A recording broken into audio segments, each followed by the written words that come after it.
Good evening. My name is Wendy Clark, and I'm here to present the expert testimony training video. The purpose of this video is to help you succeed while on the expert stand. Things that we're going to go over today include cross-examination, overcoming objections, and how to prevent vulnerability while being on the stand. Let's dive right in. Here's the outline for today's training video.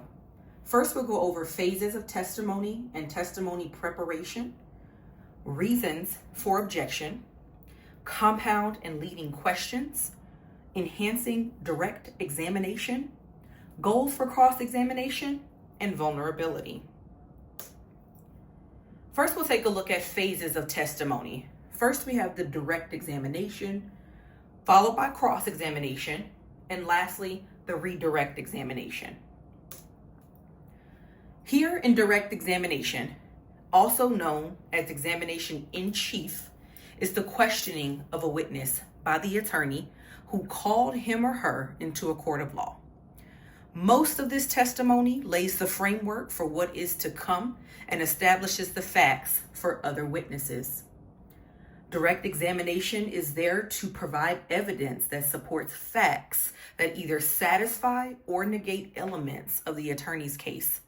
This part of the testimony allows the expert to present their findings, adding to the case in a way that the judge and jurors can follow. Next, we have the cross-examination. Cross-examination involves attorneys questioning a witness that's called by the opposing party. The purpose of this process is to discredit the witness and challenge their credibility, taking back information that is solely in favor of the cross-examiner's case. According to Klein, this phase allows a lawyer to highlight inconsistencies in the witness's testimony, cast doubt on their reliability, or elicit admissions that support the cross-examiner's line of argument. Cross-examination plays a major role in establishing the truth in the testimony that was presented, ultimately hoping to influence the judge or jury's perception of the case. Lastly, we have the redirect examination. This refers to the process where a witness is questioned again by the same side that called them after they've been cross-examined by the opposing side. The purpose of redirect examination is to clarify any statements or any issues that were uncovered during the cross-examination. Now, this is important because it makes sure that the jury and the judge have a complete understanding of the witness's testimony. During cross-examination, the opposing lawyer might ask questions that confuse the witness. Their questions also entice them to say something that isn't entirely accurate. Now, although this is shorter in length than cross-examination, it focuses on specific points that require clarity. This is not going to be the time where new topics or new evidence gets introduced. This is solely for clarification and for clarity. Let's talk about how we're going to prep for testimony, because there are times where experts are able to communicate with the attorney and times that they're not. So first, let's look at when there is communication between the expert and the attorney. This is ideal, but it doesn't always happen. This collaboration can help both parties prepare appropriately when it does. The attorney should consult the expert regarding case facts, legal standards, and their overall approach for the testimony. When this happens, it allows the expert to fully understand what their role is and what's going to be expected of them. The expert should make themselves aware of any pertinent case facts, such as names, dates, key places of evidence that support their analysis and their overall testimony. Now, practice makes perfect. I myself like to do what we call mock trials, but mock depositions are practice sessions. They mimic the overall experience. This helps the expert familiarize themselves with the deposition process and the types of questions that they may be asked. So think about grabbing a friend and allowing one person to play the attorney, one person to play the expert, providing possible questions that you may be asked, and providing your answer for how you're going to phrase it. See how it sounds on you, how you like it, making sure you don't stutter over yourself, that you're clear, your posture is good, and that you're preventing phrases like and repeating yourself over and over again. Also, let's look at when there's no communication between the expert and the attorney. When that happens, the expert should familiarize his or herself with the schematics of the case as quickly as possible through the form of a briefing or a meeting. This should include all the pertinent details, relevant laws, and the role that they should have. Any relevant reports should be provided, as well as key evidence and any other documentation. Knowing what can be disclosed and what needs to remain confidential is key to maintaining the integrity of the case. Overall, the attorney and the expert should shift towards having an effective working relationship. This allows them both to perform with confidence and demonstrate their credibility. Let's go over reasons for objection, because an attorney can object to questions that are asked by opposing counsel for many reasons. These include, but are not limited to, some of the examples that I have here. The way that a question is formulated can cause room for an objection. If the question is too vague, if it confuses the attorney, or if the question is simply unclear, we can cause for an objection. If there's a lack of relevance to the case, we can call for an objection. This type of objection makes sure that we keep the questions on subject. It prevents questions being asked that are harmful and ultimately deemed unnecessary. Now, oftentimes, my favorite, the one that I hear often, is speculation. Speculation objections are called when hypothetical questions are asked, or questions about what someone would have done.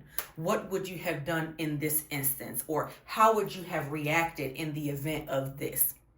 When a witness gets called to the stand, their testimony should be presented solely with things that they know or that they have experienced personally.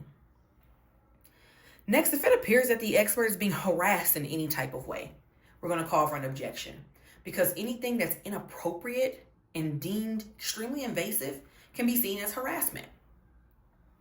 Lastly is asked and answered. Opposing counsel is not entitled to ask the same question over and over again. That means if they ask the same question repeatedly, and or if they try to reword the same question over and over again, that is going to be deemed as asked and answered.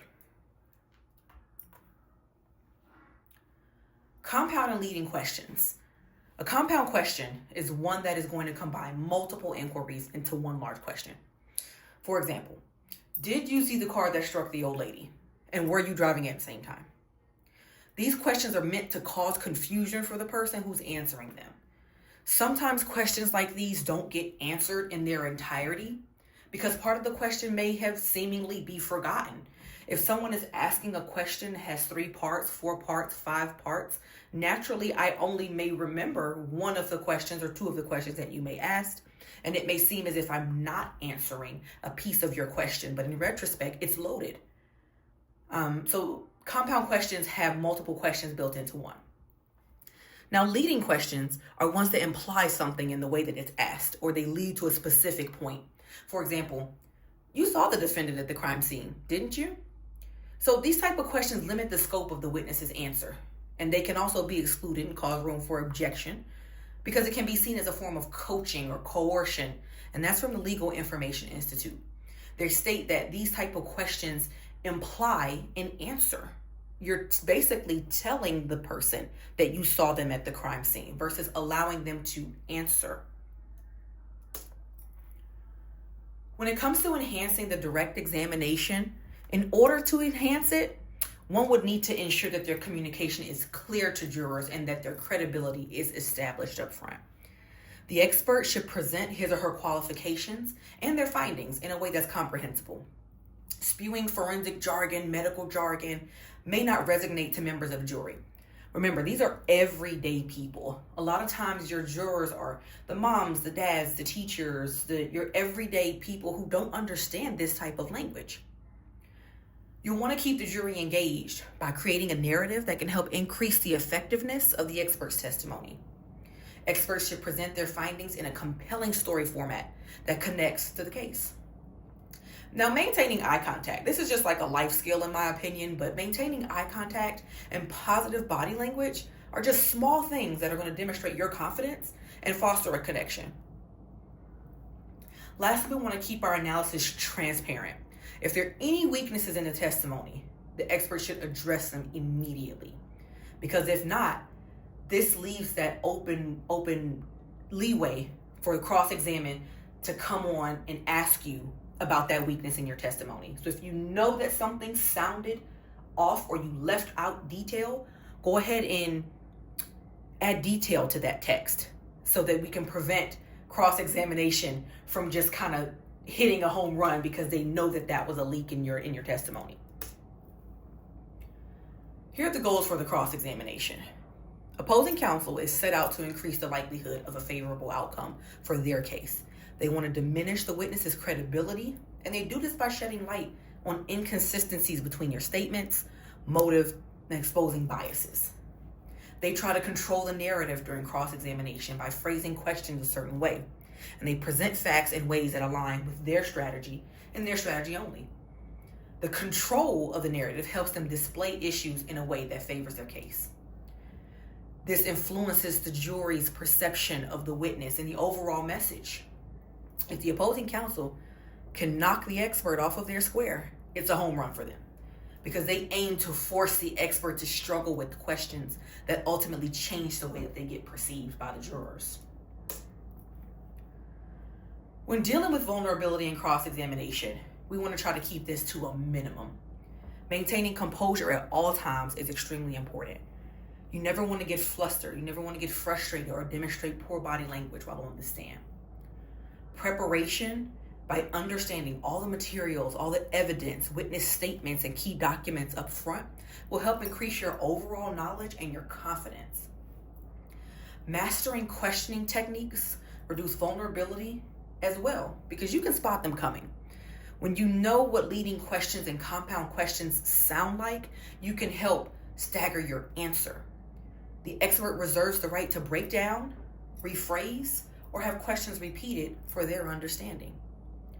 Lastly, slow down. You got this. Never feel inclined to rush and answer anything during cross-examination. No one knows the job better than you. Your jury consists of everyday people. This is your job. This is what you do. This is what you went to school for. This is what you have qualifications and accolades for. This is what your resume consists of. So live in that. Thoroughly explain and break down terms and processes, knowing that your audience just consists of everyday people, but you want to break the information down in a way that they can understand. And those are my references for today's testimony training video. I hope you enjoyed my presentation. Thank you.